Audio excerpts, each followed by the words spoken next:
नमस्कार मंडळी, welcome back to my channel Gapshap banded. चला तर पाहूया श्री रामचरितमानस या पुस्तकाचा पुढचा भाग. मातांच्या मनातील सर्व कामना पूर्ण झाल्यामुळे देव व पितर यांचे व्यवस्थित पूजन त्यांनी केले. सर्वांना वंदन करून माता हेच वरदान मागत होत्या की भावांसह श्रीरामांचे कल्याण हो. देव गुप्तपणे आकाशातून आशीर्वाद देत होते व माता आनंदाने ते पदर भरभरून घेत होत्या. नंतर राजांनी वऱ्हाडी लोकांना बोलावले व त्यांना वाहने, वस्त्रे, रत्ने व आभूषणे दिली. आज्ञा मिळाल्यावर श्रीरामांना हृदयी धारण करून ते सर्व आपापल्या घरी परतले. नगरातील सर्व स्त्री पुरुषांना राजांनी वस्त्रे भूषणे दिली. घरोघरी अभिनंदनासाठी वाद्ये वाजू लागली. याचक जे जे मागत होते ते राजा प्रसन्न मनाने देत होते. सर्व सेवकांना व वादकांना राजांनी नाना प्रकारची दाने दिली आणि त्यांचा सन्मान करून त्यांना संतुष्ट केले. सर्वांनी वंदन करून आशीर्वाद दिले आणि ते गुणगान करू लागले. तेव्हा गुरु व ब्राह्मण यांच्या समवेत राजा दशरथांनी महालामध्ये प्रवेश केला.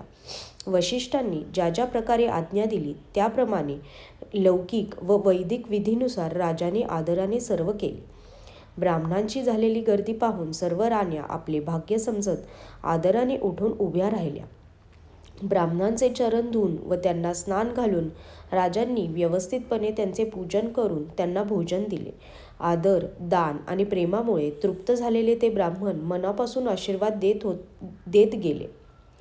राजा दशरथांनी विश्वामित्रांच्या अनेक प्रकारे पूजा केली आणि म्हटले, हे नाथ, माझ्यासारखा भाग्यवान कोणी दुसरा नाही. राजांनी त्यांची खूप स्तुती केली आणि राण्यांच्यासह त्यांचे चरणधुली घेतली. त्यांना महालामध्ये राहण्यासाठी उत्तम स्थान दिले. तेथून राजा व सर्व अंतःपुर त्यांच्या मनाप्रमाणे सर्व होते की नाही हे पाहू शकत होते. नंतर राजांनी गुरु वशिष्ठांच्या चरणकमलांची पूजा करून त्यांची स्तुती केली. तेव्हा त्यांच्या मनात खूप प्रेम होते. वधूंच्या सह सर्व राजकुमार व राण्या यांच्यासह राजा दशरथ गुरूंच्या चरणांनी वारंवार वंदन करीत होते आणि मुनीश्वर त्यांना आशीर्वाद देत होते. दशरथ राजांनी अत्यंत प्रेमपूर्ण मनाने आपले पुत्र व सर्व संपत्ती मुनी वशिष्ठांच्या समोर ठेवून त्यांचा स्वीकार करण्याची त्यांना विनंती केली.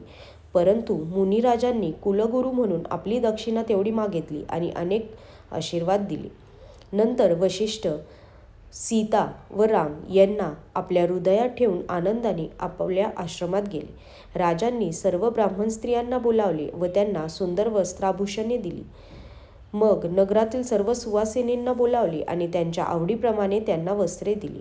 आहेर घेणारे आपला आहेर घेत होते आणि राजांचे शिरोमणी असलेले दशरथ त्यांच्या इच्छेप्रमाणे त्यांना देत होते. जे प्रिय व पूज्य आप्तजन होते त्यांना राजांनी चांगल्या प्रकारे सन्मानित केले. देवगण श्रीरामांचा विवाह पाहून उत्सवाची प्रशंसा करीत फुले उधळत होते. नगारे वाजवत मोठे सुखावून आपापल्या लोकी गेले. ते परस्परांना श्रीरामांची कीर्ती सांगत होते. त्यांच्या हृदयात प्रेम मावत नव्हते. सर्वांचा सर्व प्रकारे प्रेमाने यथोचित आदर सत्कार केल्यामुळे राजा दशरथांच्या मनात आनंद भरून गेला.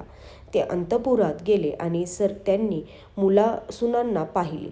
राजांनी आनंदाने मुलांना मांडीवर घेतले. त्यावेळी त्यांना जे सुख वाटले त्याचे वर्णन कोण करू शकेल. नंतर त्यांनी सुनांना प्रेमाने मांडीवर घेतले आणि वारंवार आनंदित होऊन त्यांचे कोड कौतुक केले. हा सोहळा पाहून अंतःपुर प्रसन्न झाले. सर्वांच्या मनात आनंद दाटला. तेव्हा राजाने विवाह कसा झाला त्याचे वर्णन केले. ते ऐकताना सर्वांनाच आनंद झाला. दशरथांनी जनकांचे गुण, शील, महत्त्व, प्रेमाची रीत आणि ऐश्वर यांचे वर्णन एखाद्या भाटाप्रमाणे अनेक प्रकारे केले. जनकांचे कर्तृत्व ऐकून सर्व राण्या फार फार प्रसन्न झाल्या. नंतर राजांनी व मुलांनी स्नान केले. राजांनी ब्राह्मण, गुरु व कुटुंबियांना बोलावून त्यांच्यासह अनेक प्रकारचे भोजन केले.